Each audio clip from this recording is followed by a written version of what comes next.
Ouais, donc Donald Trump qui parlait, on m'accuse d'être un dictateur, il y a des gens qui veulent un dictateur, je suis pas un dictateur.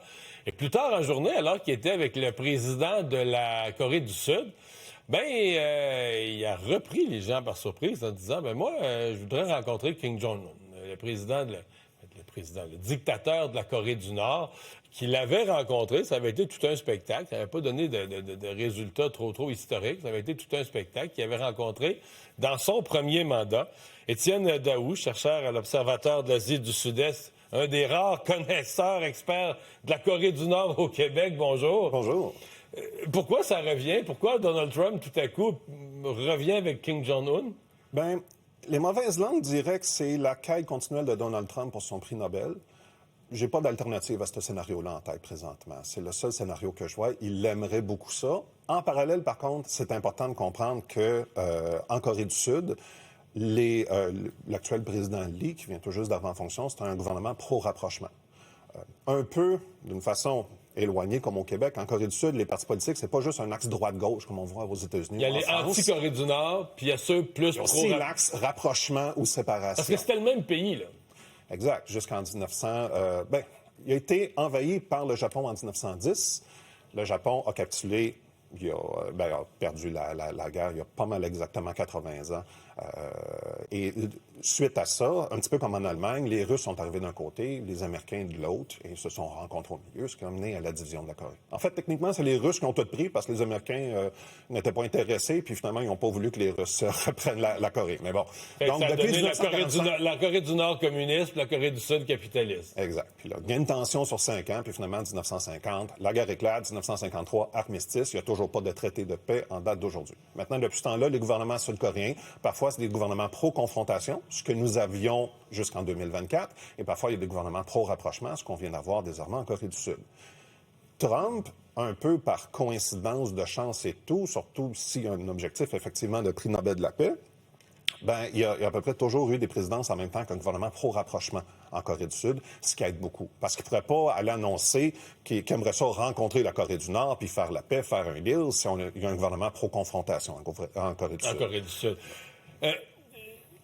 Comment vous... Parce que là, on l'a oublié. Je me souviens, c'était un gros show, là, la rencontre avec Kim Jong-un, celle d'il y a 4-5 ans. Là. Vous qui suivez de près la Corée du Nord, ça avait eu quel effet? Est-ce qu'il y en a eu un? Est-ce que ça a changé quelque chose? Est-ce que Kim Jong-un a changé son approche, sa politique? C'est important de savoir, c'est que quand on considère la Corée du Nord, souvent on considère 6 pays autour. Bon, du clan nord-coréen, on rajoute la Chine, la Russie. Du clan sud-coréen, on rajoute les États-Unis, le Japon. Et depuis ce temps-là, du clan sud-coréen, il y a eu 3, 4, 5 présidents différents pour chacun de ces pays-là. Alors que du côté du Nord, c'est toujours Poutine. Le dernier président, ça finit en prison. Ça n'a pas bien fini, là. Exact. Tandis que du côté du Nord, Vladimir Poutine est là depuis 12, 15, 20 ans. Même chose en Chine. Kim est là depuis début 2012. Puis avant, c'était son père. Il y a une certaine stabilité. Étrangement, il y a une stabilité du côté nord-coréen, puis c'est plus de notre côté qu'on vient acquérir une instabilité avec des changements de gouvernement, changements de vision. En 2018, d'abord en mars 2018, très important, Donald Trump a décidé il bloque tous les investissements américains en Corée du Nord. Ce qui fait que c'est impossible aujourd'hui, à cause de Donald Trump, de faire une Trump Tower en Corée du Nord, comme il l'a suggéré hier. Donc, il faudrait que Trump parle à Trump sur ce sujet-là. Ça, c'était en mars 2018. Après ça, en juin 2018, nous étions ici, rencontre à Singapour, et là, c'est le début d'une grande amitié. J'étais en Corée du Nord. Il dit encore que c'est son ami. Là. Il a dit hier qu'il s'entendait très bien avec. Puis... Et d'ailleurs, en septembre 2018, le gouvernement Moon, le précédent gouvernement pro-rapprochement de Corée du Nord, était à Pyongyang. Et là, on parlait de plus en plus de signature potentielle d'un traité de paix et tout. Fin des essais nucléaires. Parce qu'officiellement, la guerre de Corée n'est pas finie. Là. Exact. Il y a une zone démilitarisée. Ouais. Il n'y a plus personne qui tire. Il n'y a plus de guerre active, mais il n'y a pas de traité de paix. Exact. Il y a pas en 2025 encore, là, 70 ans après. Mais ce qui est important aussi de comprendre, c'est qu'il y a peu de gens réellement intéressés à ce traité-là de paix. Parce que s'il y a la paix, ça ne justifie plus le déploiement d'armées américaines à la frontière de la Chine.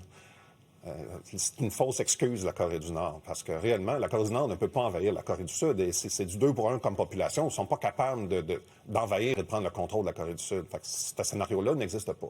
C'est vraiment plus une situation que les Américains utilisent ce prétexte-là. Pour avoir une base militaire. Pour avoir des bases militaires tout près de la Chine, parce que, bon, on connaît l'hégémonie chinoise dans tout ça, puis en même temps, c'est pas trop loin aussi de la Russie, indépendamment de la saveur du président américain à ce moment-là.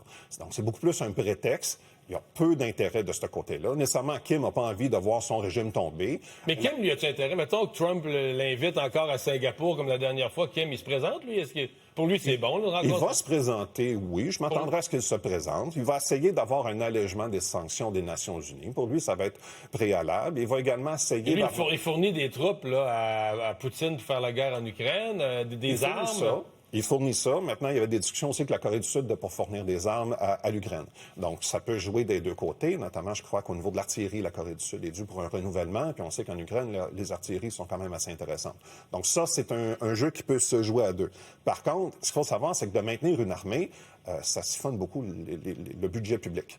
Donc, d'avoir un allègement au niveau notamment des essais militaires conjoints États-Unis, Corée du Sud, ça, d'habitude, c'est le premier gain qu'on a lorsqu'il y a des rapprochements. On va faire moins d'essais comme ça. Et comme ça, la Corée du Nord, en contrepartie, réplique avec moins d'essais de missiles. Ça coûte moins cher pour tout le monde. Donc, dans une optique d'optimisation financière, de deal de Trump, etc., je m'imagine très bien, première étape, on va diminuer ces essais-là, on va diminuer l'importance. Bien, on va suivre ça. Merci beaucoup pour ces explications. Merci. Au revoir.